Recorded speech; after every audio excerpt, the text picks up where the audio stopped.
can see, for example, this wonderful little Vuillard and there's that little Degas dancer I showed you earlier, which we got in 2006, a Redon still life of Fontaine.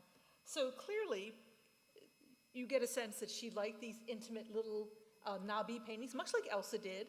And I love that all of these paintings always show doors and windows. There's always people coming and going into space.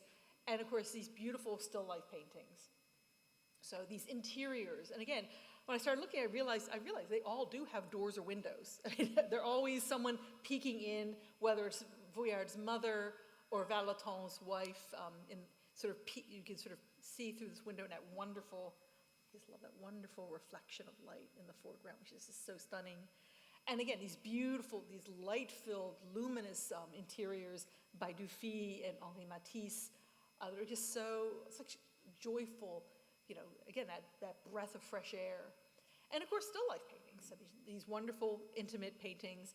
Again, two wonderful cognates, the one in the current exhibition for Virginia on the right, the one at the National Gallery on the left. You can see they are very, very similar taste. Ditto, they're the paintings of flowers by Fantin-Latour, an artist that she clearly appreciated. And you can get a sense from that when you see things that she did own, that we know she owned and donated. Here I'm showing you two 17th century still life paintings from her collection that she donated to the National Gallery. And you'll notice the credit line, it's collection of Mrs. Mellon. So these are her things. And so this is the kind of painting that she liked. And again, she's a gardener, she's a horticulturist. Not surprising she would be drawn to this kind of painting, these wonderful still life paintings.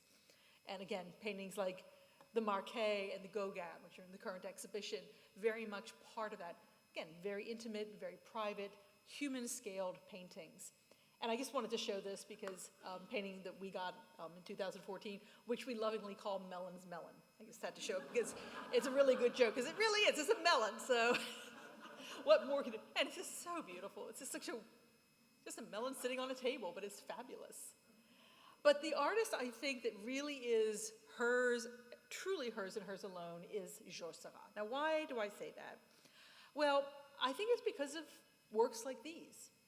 The painting on the left of the Stonebreakers was a Christmas present that Paul Mellon gave to Bunny in December of 1950.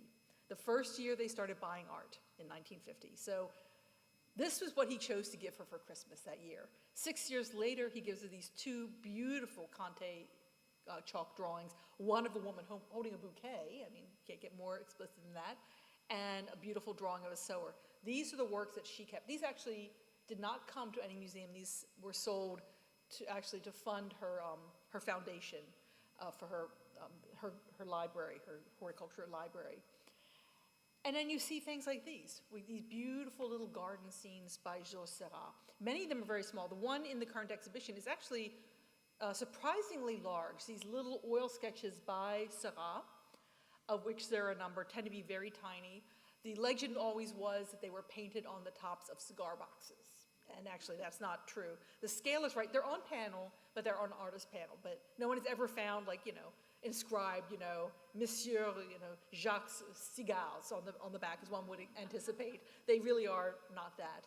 But they have that sense of something very spontaneous, very impromptu, these beautiful little garden paintings. Now, Paul Mellon did buy one very large painting by Seurat, the Lighthouse at Honfleur, which he gave to the National Gallery in 1983, a very large painting.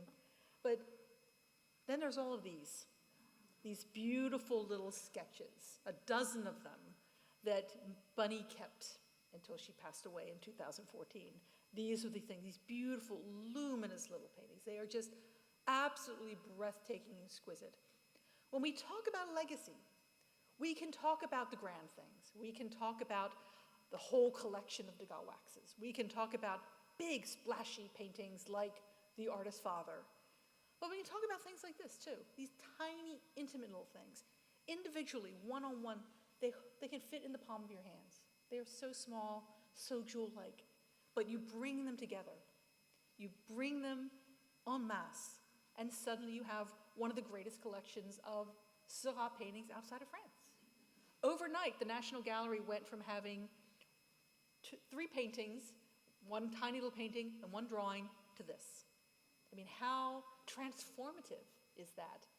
not through grandiose gestures, not through major masterpieces, but through beautiful, exquisite, well-loved, well-cherished, thoughtfully selected, and lovingly cared for gems.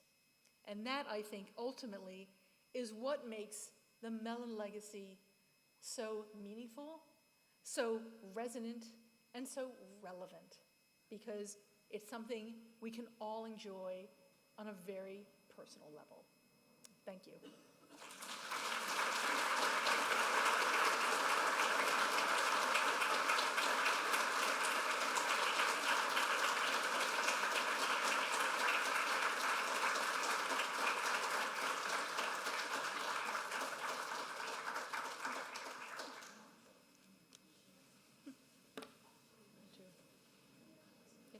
I don't know if anyone has any questions. I'm happy to answer questions, or you can come up after.